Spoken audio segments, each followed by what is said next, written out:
Hello दोस्त, तो आपके अपने यूट्यूब चैनल यूजीसी अड्डा 2.0 में स्वागत है। तो आज हम लोग रेलवे ग्रुप डी का स्पेशल क्लास कर रहे हैं और आज का सेशन पार्ट 3 होगा। और इसके पहले हम लोग पार्ट 1 और पार्ट 2 कर देख लिए हैं, तो उसका लिंक नीचे डिस्क्रिप्शन में दिया हुआ है, वहाँ से आप लोग देख सकते हैं। तो चलिए अब हम लोग अपने क्लास को स्टार्ट करते हैं फ्रेंड्स। तो आज का क्वेश्चन फर्स्ट नंबर मेरा है कि निम्नलिखित में से कौन सी ग्रीन हाउस गैस है। बहुत ही शानदार क्वेश्चन है फ्रेंड्स, आप लोग इसका जवाब दीजिए कमेंट बॉक्स में। फर्स्ट नंबर क्वेश्चन है ऑक्सीजन, सेकेंड नाइट्रोजन, और सी है कार्बन डाइऑक्साइड, और डी है ओजोन। तो इसका राइट आंसर हो जाएगा फ्रेंड्स कि निम्नलिखित में से कौन सी ग्रीन हाउस गैस है। तो इसका राइट आंसर हो जाएगा friends option number C, carbon dioxide.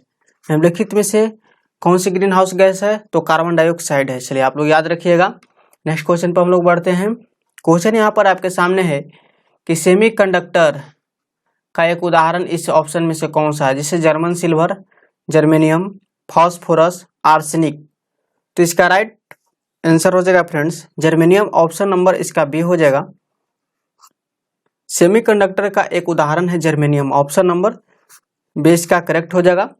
और ये एनटीपीसी ग्रुप डी के मद्देनजर रखते हुए हम आपको द प्लेटफॉर्म के सेट से क्वेश्चन करा रहे हैं। आपको प्रीवियस ईयर सारा क्वेश्चन है, तो आपको जो 15 दिसंबर का जो एग्जाम का नोटिफिकेशन देखा गया है उसी का क्वेश्चन यहाँ पर है।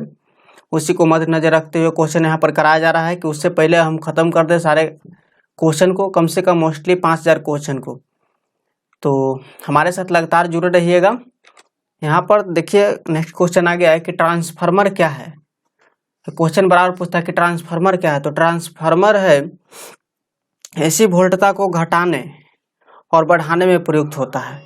तो इसका राइट आंसर हो जाएगा ऑप्शन नंबर बी, एसी वोल्टता को घटाने और बढ़ाने में प्रयुक्त होता है। चूंकि यहाँ से करंट जो है ट्रांसफार्मर एसी जो है डायरेक्ट करंट नहीं देती है, और जो बैटरी होता है 12 वोल्ट का वो डायरेक्ट करंट देती है।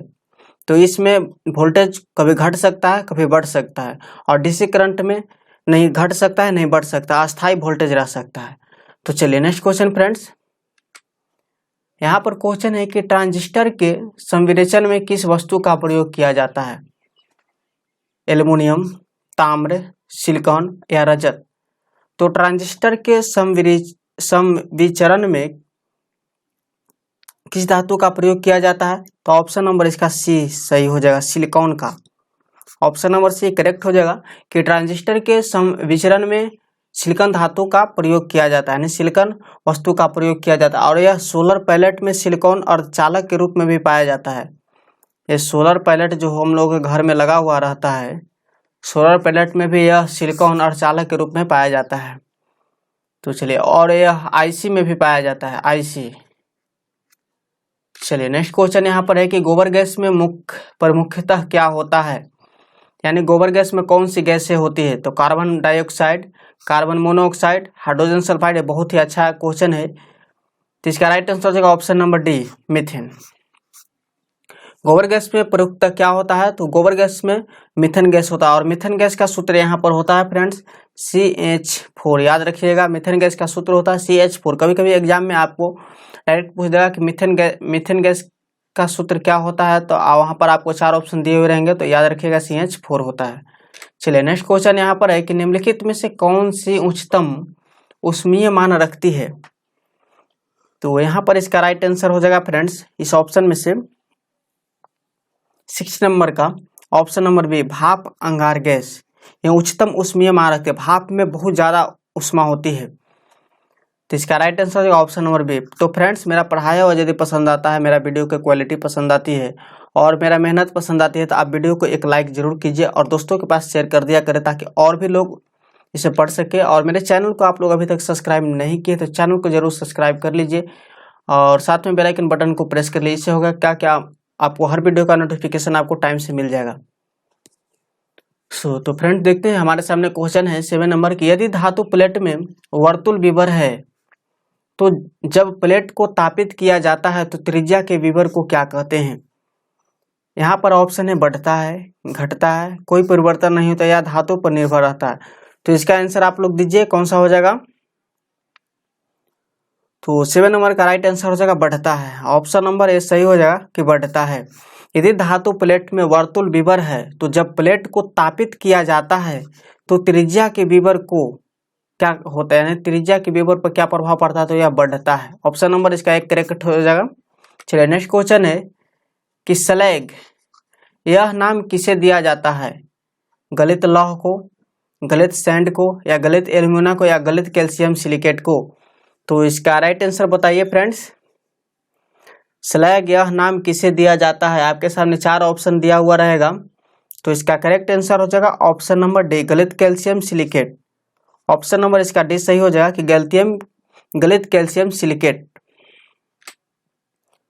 और नेक्स्ट क्वेश्चन है, आप लोग एग्जाम में कंफ्यूज नहीं हो पाइएगा, अच्छा से याद करके जाइएगा।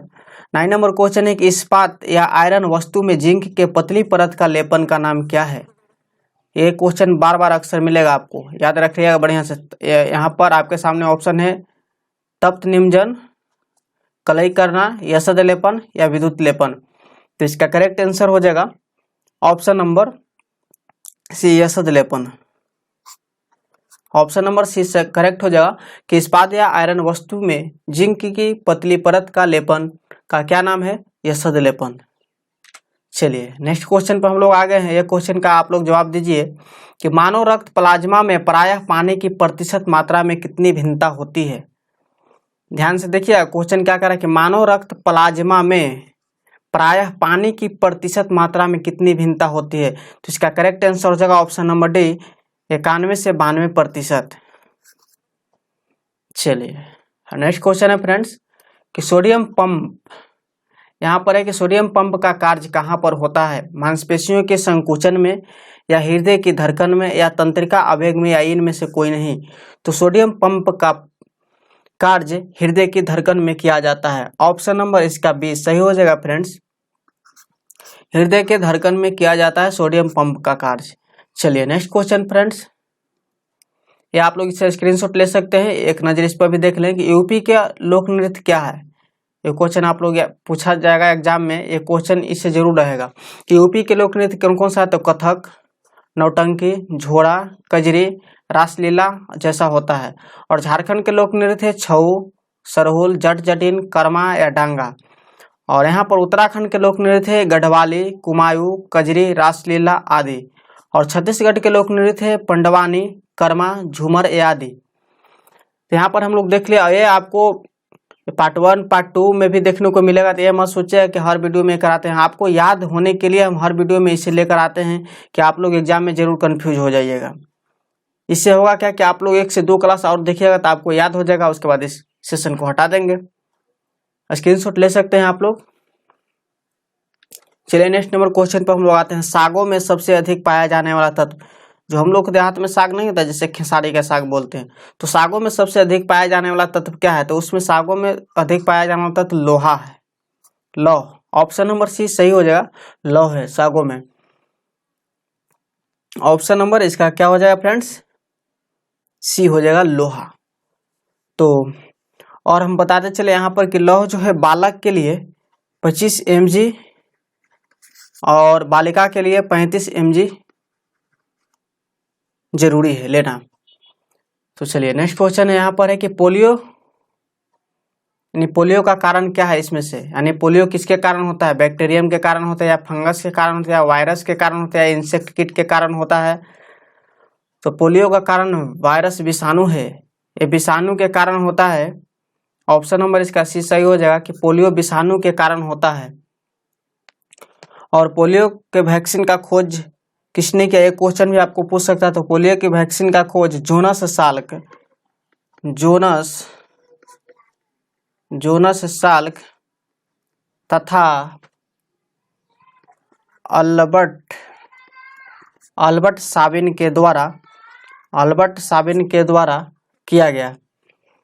चलिए next number question friends, refrigeration वह प्रक्रिया है जिससे कीटाणु मर जाते हैं, या कीटाणुओं में वृद्धि की दर घट जाती है, या कीटाणुओं की कार्य क्षमता रुक जाती है, या कीटाणुओं का प्लाज्मा बन जाता है। तो इसका करेक्ट आंसर हो जाएगा फ्रेंड्स ऑप्शन नंबर सी सही हो जाएगा कि कीटाणुओं की कार्य क्षमता रुक जाती है। रेफ्रिजरेशन से कीटाणुओं की कार्य क्षमता रुक जाती है। चलिए नेक्स्ट नंबर क्वेश्चन है कि फसल चक्र अपनाने से क्या होता है।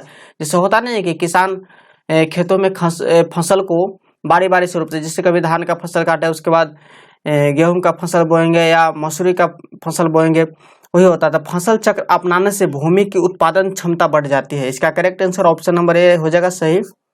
सो नेक्स्ट क्वेश्चन है फ्रेंड्स यहाँ पर कि भारत में कला साहित्य और विज्ञान की उन्नति में विशेष कार्य के लिए दिए जाने वाला सर्वोच्च राष्ट्रीय पुरस्कार कौन है। यहाँ पर है कि भारत रत्न, पद्म अवार्ड, गैलेंट्री या इनमें से कोई नहीं। तो इस सेशन से भी आपको क्वेश्चन एग्जाम में देखने को मिलेंगे। तो इसका करेक्ट आंसर हो जाएगा फ्रेंड्स भारत रत्न हो जाएगा ऑप्शन नंबर ए कि भारत में कला साहित्य और विज्ञान की उन्नति में विशेष कार्य के लिए दिए जाने वाला सर्वोच्च राष्ट्रीय पुरस्कार भारत रत्न है। तो चलिए नेक्स्ट नंबर क्वेश्चन पर हम लोग चलते हैं। क्वेश्चन यहाँ पर है कि कूलम के नियमानुसार दो आवेशों के बीच लगने वाला बल। कूलम के नियमानुसार दो आवेशों के बीच लगने वाला बल यानी दोनों आवेशों के गुणनफल के समानुपाती होता, सही है। दोनों आवेशों के बीच की दूरी के वर्ग के व्युत्क्रमानुपाती होता है, राइट। निर्वात की परम वैद्युतशीलता पर निर्भर करती है, ये भी राइट। यानी उपरोक्त सभी ऑप्शन नंबर इसका डी सही हो जाएगा। तीनों ऑप्शन इसका करेक्ट है कि कूलम के नियमानुसार दो आवेशों के बीच लगने वाला बल। आप लोग इससे स्क्रीनशॉट लेकर बाद में पढ़ सकते हैं। चलिए नेक्स्ट क्वेश्चन यहाँ पर है फ्रेंड्स कि मार्बल क्या है। मार्बल क्या है, जैसे यहाँ पर ऑप्शन है कि अंतर्वेदी आग्नेय सेल है या केंद्रित सेल है या बहिर्वेदी सेल है या अवसादी सेल। यहाँ पर मिसप्रिंट हो गई है, यहाँ पर अवसादी होना चाहिए, अवसादी सेल है। तो इसका करेक्ट आंसर आप लोग बताइए। तो 18 नंबर का राइट आंसर है यहाँ पर हो जाएगा केंद्रित सेल। मार्बल क्या है, मार्बल एक केंद्रित सेल है। सो नेक्स्ट क्वेश्चन पर हम लोग चलते हैं। क्वेश्चन यहाँ पर है कि डेनियल सेल में प्रयुक्त इलेक्ट्रोलाइट होता है। डेनियल सेल में प्रयुक्त इलेक्ट्रोलाइट होता है। आपको प्रत्येक दिन वीडियो दिया जाएगा, हमारे साथ एकदम जुड़े रहे लगातार। डेनियल सेल में प्रयुक्त इलेक्ट्रोलाइट होता है, तो इसका ऑप्शन बताइए कौन सा हो जाएगा। तो इसका करेक्ट आंसर हो जाएगा option number A copper sulphate. Daniell cell में प्रयुक्त इलेक्ट्रोलाइट होता है कॉपर सल्फेट। ऑप्शन नंबर इसका ए सही हो जाता है, कॉपर सल्फेट। आप लोग वीडियो को देखते हैं और वीडियो को शेयर नहीं करते, वीडियो को शेयर जरूर कर दिया कीजिए, फेसबुक व्हाट्सएप ट्विटर जैसे भी हो। और यहाँ पर 20 नंबर क्वेश्चन है कि फ्लैश लैंप और लेसर में किस गैस का उपयोग होता है। हमें उम्मीद है कि आपको जरूर समझ में आ रहा होगा। तो फ्लैश लैंप और लेसर में किस गैस का उपयोग होता है, इसका आंसर आप लोग दीजिए। तो इसका करेक्ट आंसर हो जाएगा ऑप्शन नंबर डी, जिनोन का प्रयोग किया जाता है। फ्लैश लैंप और लेसर में किस गैस का उपयोग किया जाता है, तो जिनोन का उपयोग किया जाता है। चलिए नेक्स्ट क्वेश्चन पर चलते हैं। क्वेश्चन यहाँ पर है कि भारतीय मिलिट्री अकादमी कहाँ स्थित है। तो भारतीय मिलिट्री अकादमी देहरादून में स्थित है। ऑप्शन नंबर यहाँ पर ये सही हो जाता है कि देहरादून में स्थित है। भारतीय मिलिट्री अकादमी कहाँ स्थित है, देहरादून में स्थित है। और इंडियन मिलिट्री की स्थापना कितना ईस्वी में किया गया था, 1932 ईस्वी में किया गया था। ये भी क्वेश्चन पूछ सकता है कि इंडियन मिलिट्री की स्थापना कितना ईस्वी में किया गया था, तो 1932 ईस्वी में किया गया था। और इसका मुख्यालय कहाँ है, तो इसका मुख्यालय देहरादून है। चलिए नेक्स्ट क्वेश्चन, विश्व में किस देश की जनसंख्या सबसे अधिक है। ये सभी लोग जानते होंगे कि सबसे अधिक चीन की जनसंख्या, उसके बाद भारत की आती है।